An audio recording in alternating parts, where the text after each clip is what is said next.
我哋呢個大學生嘅公寓終於起好啦！我哋由開始嘅山地，由就挖地基啦，然後就慢慢起。經過冬天嘅時間咧，而家比我哋預期嘅早咗1個月搞掂晒啦。咁我哋後邊咧，而家咧同埋咧係租嘅時候咧，都100%都租好咗啦。因為有一間樓，我哋今日之後咧，聽日就入住，所以要馬上要拍片留低。我哋同而家呢個同我之前嘅設計方案一樣之後咧，同埋採光度咧，俾我感覺更加好嘅。咁我哋1樓咧，我哋特別係挑高咗，所以咧喺玄關位同埋喺第一陣咧打波嘅地方啦、打麻雀嘅地方就會高咗噶啦。咁埋呢度入到去咧，我哋嘅停車地方都入邊係十分舒服。咁我哋咧而家一齊入去依間大學生嘅公寓，入去睇睇。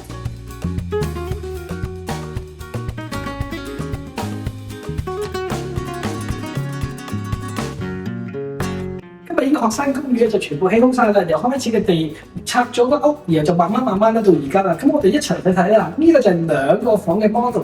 入到嚟嘅時候咧，我哋呢啲乾衣機、洗衣機咧，喺學生公寓嘅每一戶都有獨立嘅乾衣機、洗衣機嘅，同埋一個 closet。咁呢個咧就會係氣喉由呢邊出嚟，又唔會接駁上去嘅，所以第時管理保養起嚟咧都特別方便。入到嚟嘅呢個廚房位咧都好實用嘅，因為喺學生公寓裏邊咧，我哋就唔會好似平時嘅屋咁啊好大嘅單咁噶啦。基本上咧，我哋係簡單用到嘅地方同埋啲櫃啊飲嘅話咧，就已經搞掂噶啦。入到嚟呢邊嘅空間咧，係俾我哋咧可以4個位去食飯噶啦。然後咧之後我哋就入到去有2間房，2間房裏邊咧呢一間嘅就係個獨立套房，咁裏邊咧有一個個人嘅洗手間啦。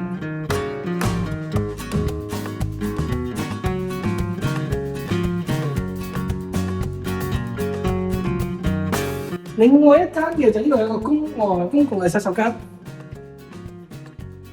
然後空間都好大㗎啦。跟住我喺隔離呢一個就係一個另外間房嘅。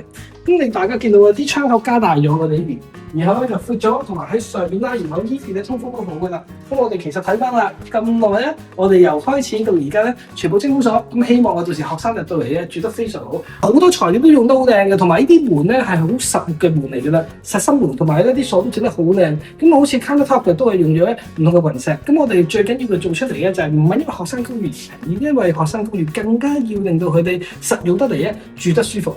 好消息就係今日呢間咧已經係最後成間樓全部租晒嘅，已經係。咁我哋好短嘅時間，呢啲全部所有學生已經全部租晒㗎啦。